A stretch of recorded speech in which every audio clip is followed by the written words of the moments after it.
Prashad, and I am a second-year PhD student presenting our work, Rethinking Wireless Network Management through Sensor-Driven Contextual Analysis. This is a joint work with Apurv Bhartiya and Boch, and management is the process of administering and managing wireless networks.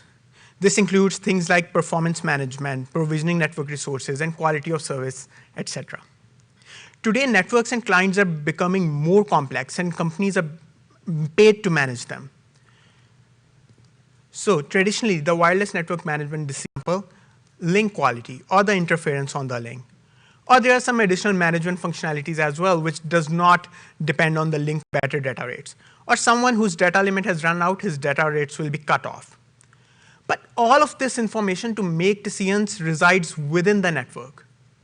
So now the question is there a better or new way to manage networks? So what if I tell you there is a new way? What if I tell you there's a whole uncovered area that can be used to manage networks in an even better way? So what is that? So we can use users' context information extracted from out-of-band data from sensors to manage networks. This is a fundamentally new way to manage networks, and we name our system SenseNet. So let's talk about an example, and this is a really fun example. Last year, as a part of global expansion campaign, Harry Potter used 51 Times Square ads to create immersive theater experience for their users. So what if they had the option to take it even further? What if they had the option to provide exclusive content to super Harry Potter fans wearing some sort of merchandise or costume? What if they could have paid network admins to provide better service to those fans? So these context information, they just don't rely on someone wearing a certain costume or some merchandise. They can be extended to someone using a phone, someone dancing, someone having a laptop, someone wearing a hat, or someone just being happy. So how would this work? So for example, we can provide better service to a user who is actively using his phone as compared to someone who is distracted.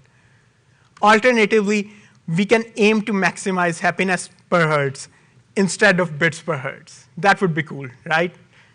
So now the question arises, why now? What has changed now that will enable us to do this? So in order to build SenseNet, we need advancements in 3 fundamental areas. Number 1, we need a lot of data from sensors. Number 2, we need to derive meaningful context from that data. And number 3, we need to do it in a low latency manner. So let's talk about sensors first. So these days, our environments are enriched with more sensors than any time in the history. We can get out-of-band data from these sensors, and then we can extract context information from this out-of-band data. A few examples of the context information can be: the cameras can provide us with action recognition and location information. The personal assistants at home can provide us with the routine data of the users, or the wearables can provide us with the activity data or health data. So now using sensors, we have raw sensory data, but we need to gain meaningful insights from that data. So how can we do that? So previously, machine learning algorithms weren't good enough, but luckily with the advancements in machine learning, we can use deep learning to gain context of the user. And these days, deep learning algorithms can achieve human-level accuracy. For example, a recent semi-supervised learning technique can detect users it can classify users at 81.2% top 1 accuracy on ImageNet1 benchmark. And YOLO, you only look once, provides us with good and fast performance. So now we have 2 things. We have raw data, and we have a way to gain accurate contextual information from that data. But the third thing is we need to get that in a low latency fashion. So what to do now? So typically, the machine learning algorithms, they are run on edge. They're run on the cloud. But the high round-trip time to clouds are not compatible with the tight timescales needed to make these network management decisions. So we think that edge can provide us with the fast and low latency compute that we are looking for. And the recent advancement in deep learning schemes provide us with algorithms that conserve limited edge resources. For example, XNORNet with extreme quantization provides us with 56x speed up over a non-quantized baseline. So all these trends, they lay the foundation to make SenseNet a reality. So once again, our proposal. We propose to use users' context data provided by sensors to manage wireless networks more effectively and more flexibly. We believe there are a lot of use cases, but we discussed 3 in the paper. First, more flexible wireless utilization. Second, out-of-band integration for social good. And third, enabling new revenue streams. Due to the time constraints, we will be discussing only first 2 here. So let's talk about more flexible wireless utilization. So with the help of SenseNet, we can increase the flexibility in scheduling traffic. We can schedule it more efficiently and more intelligently. Let us look at an example. So let's assume there is a person who has 3 different wireless devices, a laptop, a cell phone, and a wearable. And there is another person who just has a cell phone or any sort of single wireless device. Now we can see that normally we manage these users on per device basis, and the user who has 3 devices is getting 3x more data than the one with the single device. So what can we do here? If we add a camera using SenseNet, we can see that which device belongs to which user. And using that information, we can pair all the 3 devices belonging to the same user under a single QoS band. And using that, we can manage data more. We can distribute the bandwidth equally. And we can manage on per user basis. So let's talk about out-of-band integration for social good. Okay. So sensors are already commonly deployed to benefit society today. So we can deploy new mechanisms using SenseNet to increase public safety. Let's take an example of an unaccompanied bag at an airport. First of all, we can identify that there is an unaccompanied bag using the cameras. Next, we can see that if there is a wireless device associated to the bag, if yes, we can monitor the traffic of that device more carefully, and we can not let any malicious activity happen. So let's talk about our evaluation. So currently for this paper, the sensory data that we are using is the visual domain. And for the wireless domain, that's a wireless domain. So yeah, from the visual domain, we can get the contextual information of the users. And from the wireless domain, we can use the IP addresses and the MAC addresses of the users to identify them. In this paper, we explored the feasibility of SenseNets, and we analyzed some benefits. So first of all, we need to pair the users in both domains, and pairing is fundamental to SenseNets. And then after pairing will enable us to make the other 2 use cases happen, that is improving localization and improving geofencing. So let's talk about our methodology first. We use 3 different equipments: Intel D435i depth cameras, Google Wi-Fi access points, and Google Pixel 3. So in visual domain, we use Intel D435i depth cameras, which uses infrared stereoscopy to find depth of the objects. So we use this to localize users at different points in the room. So a user moves around the room at the known points, and using the Intel depth camera, we calculate the X displacement and depth to that user. And after that, we derive the X and Y from that X and depth to localize the user. Now let's talk about the data collection in the Wi-Fi domain. We use the Google Wi-Fi access points and Google Pixel 3. So the Google Wi-Fi access points provide us with 802.11 MC FTM, which basically calculates the distance to a user using the round trip times. So a person with the Google Pixel 3 moves around the room, again on the same equation which we know, and from all the 3 Google access points which we are using, the individual distances are calculated. And using all those 3 distances, we localize the user using well-known trial iteration techniques.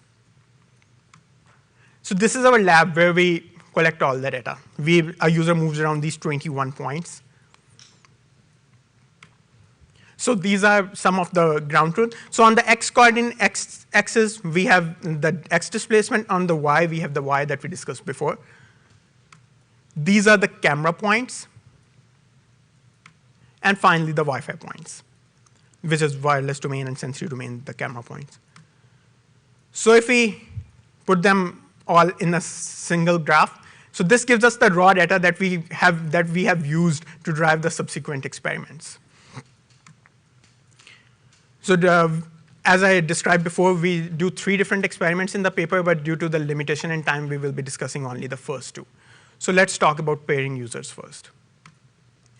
So we try to assign the users in the sensory domain with their corresponding addresses in the wireless domain. So yeah, the user, and as discussed before, pairing is fundamental for SenseNets and how we do it. So for pairing, we use the Hungarian method for assignment. We have, as already discussed, we have camera localizations and we have Wi-Fi localizations. So what it does is try to minimize the total distance across all camera and Wi-Fi pairings. And in this just simple experiment, among our total 21 pairings, we successfully matched 19 of them, which gives us an accuracy of around 90%. And this indicates a fundamental primitive of SenseNet is feasible. That is marrying users in sensory and Wi-Fi domain without any external help. Now let's talk about improving localization. The first question that may arise is why are not only Wi-Fi localization or why not only the visual localization is good enough? So the Wi-Fi localizations are not accurate due to the problems like sampling granularity and multi-path, etc. And the inter-depth camera, though very accurate, but it has only a range of 10 meters. So we combine the Wi-Fi and camera to improve the localization. So looking at the data that I presented before, we observe a thing that camera behaves poorly at the edges of the field of view. And these are the points marked at the edges. So what we do?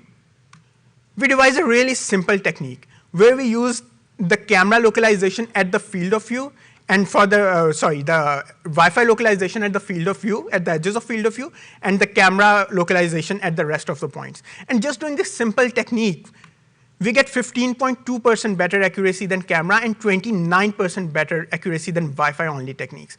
And like we can think of a lot of other things. This is just a simple, like maybe weighted averages and a lot of stuff which we will be working on in the future. So now this brings us to challenges. Obviously, there are a lot of challenges which we need to address to make SenseNet a reality. So first, we need to design a programmable framework. We have paired the users, but how are the admins going to program the network? So we are also like really unclear how to do that because we are going to use the out-of-band data. But we think we may take inspiration from the open flow rules and tables, and we can use that to instantiate rules. One of another biggest challenge is the security and privacy. So as we are using the camera stuff right now, so we think that most of the sensing systems that are deployed in public and which may limit the concerns. But for the other systems, like if we want the data from other sensors, then we think that SenseNet can rely on previous works like intelligent brokers and smart sensors. We understand that more work is needed to better understand the privacy ramifications. Another challenge would be to expanding the scope of the sensors. We only talk about the VN domain, but we think there are a lot of interesting opportunities to integrate personal data into network management, like for wearables and all the other sensors that exist. So there will be heterogeneous deployments of the edge and the sensors. So, and also we know that admins are not required to be experts in deep learning. So there should be a compiler which can instantiate those rules into the network. And open standards must be created that allows the components in the ecosystem to work together. Now this brings me to my conclusion. So we propose a new way to manage wireless networks by analyzing widely deployed sensory data. We demonstrate some use cases which shows promise for SenseNet. We also outline challenges that we would need to overcome while implementing SenseNets. Thank you. Any questions? Perfect. Let's thank the speaker.